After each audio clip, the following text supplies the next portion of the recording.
Namaskar, Pranam, Johar. Lately, many things have happened in India, political, social, and especially connected with education. But something has happened in my state, in Orissa, which has actually drawn the attention of many people, and I have been very concerned about it. On 10 June 2026, the Home Department of the Government of Orissa thought it fit to file an FIR in Bhubaneswar's capital police station regarding the missing of two very, very important inquiry commission reports from government records. The inquiry commission's concern were dealing with two events. One was the murder and the aftermath, the communal violence between two religious groups in Kandhamal area, and it was the murder of Lakshmanananda Saraswati, who was a very respected person in that part of the state.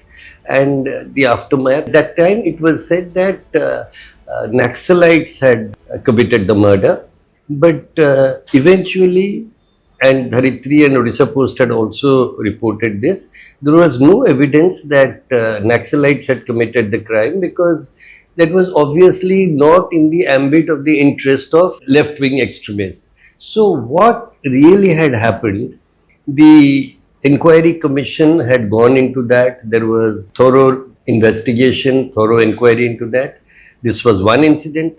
The other file that went missing was of some hospital in Bhubaneswar, where there was a fire and lots of patients were burnt alive, especially ICU patients. And there also the inquiry commission, headed by senior government officer and RDC, had done the due diligence probably, and had come up with the inquiry report, which was presented to the government.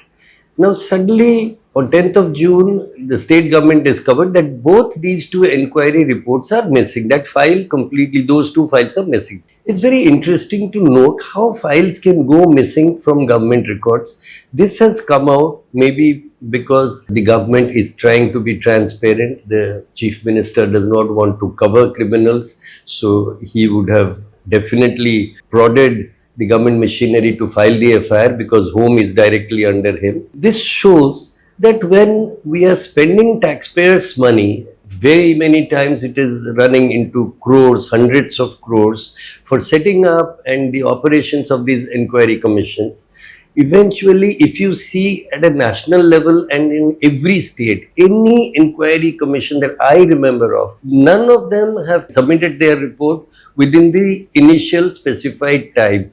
All of them have gone in for extension of time, and extension of time means more burden on the state exchequer. More burden on the state exchequer means more of your money, my money getting spent for those inquiry commissions. But when the reports finally do see the light of day, they don't really see the light of day, because they are not made public. The people of the country, the people of the state do not come to know anything about it. It is handed over, a formal photograph is issued that the report has been handed over, and that's all that the media and the public comes to know. This is a very weird justice system we have in India, because when finally the reports do not come out into public, the people at large do not know. The people who have spent the money for that inquiry commission do not know what has come out, what is the eventual result. And public memory being short, as everybody says, they forget it, and life moves on, and the inquiry commission reports just gather dust. But interestingly, the criminals go scot-free. Nothing happens to them. So I wanted to write an editorial that it is time we rethink our inquiry commissions and their operation style, and what exactly are we benefiting. When people say law will take its own course, but the whole government machinery, not just politicians, mind you, politicians might be the surface, the tip of the iceberg, but below that, the judiciary, the bureaucracy, they all speak in the same tone, let law take its own course. But law is blind, law is maimed, law is incapable of moving forward. It is the human element that moves the law. And here the human element makes every effort, the concerned human element makes every effort to ensure that law does not take its own course, that the files go missing and everything gets covered up. If they were really interested for law to take its own course, the first thing they would do, once an inquiry commission report is submitted to the government, it should have been made public, it should have been put up on the internet, copies should have been handed over to the media. All the media should have been requested to carry the news, the operative parts of it. But that is never done, not only in Odisha, nowhere in India. This is a very unfortunate system we are living in. The second point that I would like to write, included in this first point, is that we see a very funny thing. When there is a bureaucrat caught red-handed for 5,000 rupees or 10,000 rupees bribe, the photographs come out, the face comes out, the address, the home address, everything is given. Fine, that is very welcome.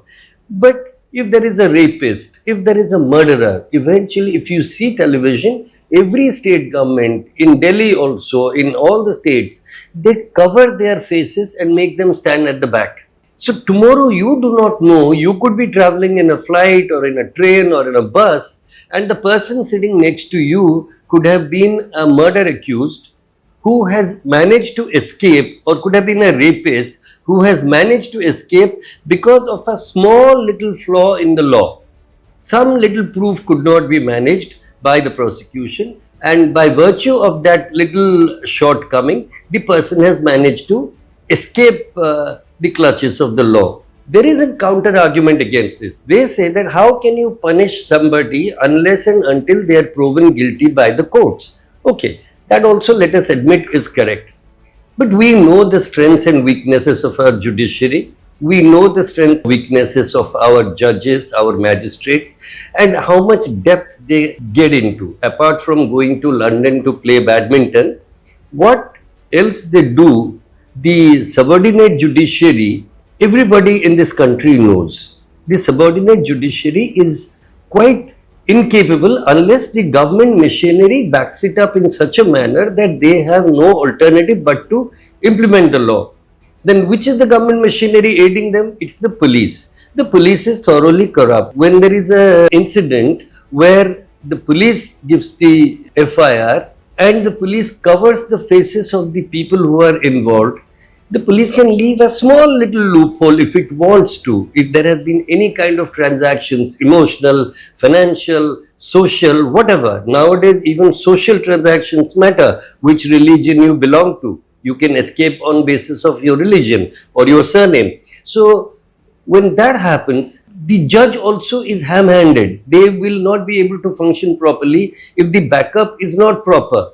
So you cannot blame just the judiciary. The backup machinery also, if it is biased, you will never get justice. So in that way, we endanger the lives of every single citizen by not informing them who they are living next to, who they are sitting next to, who's their neighbor. They have no idea. We have no idea. We go into a shop, we go into the market, into a hut, and we are buying vegetables or we're buying fruits. We don't know who's standing next to us. We don't know who the shopkeeper is. This is also a very wrong procedure we are following in our legal system, which I think there has to be rethinking about it at a national level, and this kind of covering up the faces or not publicizing inquiry commission reports, not making it public forthwith, immediately. Both these things are very wrong. There are many other faults, but these are two things that come to my mind immediately. I would like to write an edit on this. I would honestly adore to hear your opinion. If you oppose something in this, please let me know in the comments. If you support it also, please let me know what you support. And I would like to write an edit basing on your feedback also. Thank you. Namaskar.